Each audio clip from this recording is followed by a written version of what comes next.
माननीय supreme court ने नए यूजीसी नियमों पर रोक लगा दी है, लेकिन सवाल यह है कि क्या अब अंधभक्त दोबारा अपने पापा को उनका पुराना सम्मान दे पाएंगे। सवाल यह भी है कि यूजीसी के एक नियम से खतरे में आया सवर्ण क्या अब सुरक्षित हो गया है। हिंदू अब खतरे में है या नहीं। सम्मानित सीजेआई पर चप्पल फेंकने वालों को यह बात याद रखनी चाहिए कि उन्हें यह राहत माननीय सुप्रीम कोर्ट ने दी है। उन्हें यह भी बात याद रखना होगा कि उन्हें यह राहत उनके पॉपों ने नहीं दी है।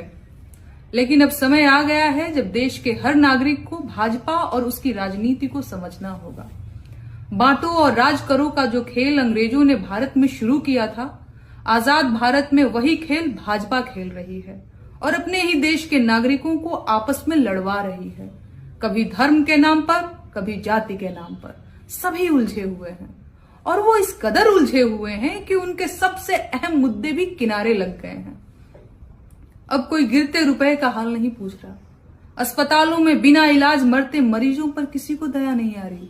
मिड डे मील कागज पर परोसा जाए, चाहे दूषित पानी पी पी कर जान निकल जाए।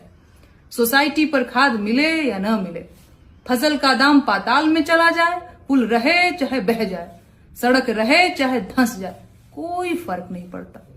बुलेट ट्रेन और $1 ट्रिलियन इकोनॉमी जैसे जुमलों पर तो बात करना भी अपना मजाक उड़वाना है, लेकिन क्या बेटियों का सम्मान भी कोई मायने नहीं रखता। देश में शायद ही ऐसा कुछ बचा है जो खतरे में नहीं है, लेकिन सरकार के पास इन सब मुद्दों को खा जाने वाली तरकीबें हैं। मेरा सवाल यह है कि देश कब तक तरकीबों और जुमलों से चलाया जाएगा। कब तक गोदी मीडिया के भरोसे खबरों को दबाकर जनता को ठगा जाएगा। दुनिया तीसरे विश्व युद्ध के मुहाने पर बैठी है, सोचिए हमारी क्या तैयारी है। क्या गोदी मीडिया हमें असली लड़ाइयां जिता सकेगा। क्या बड़ी बड़ी बातों से दुश्मन देश हमसे पराजित हो जाएंगे। एक तरफ जहां पूरी दुनिया एआई के नए युग में पहुंचकर विकास के जेट पर सवार हो चुकी है, हम अभी भी मंदिर, मस्जिद और जाति के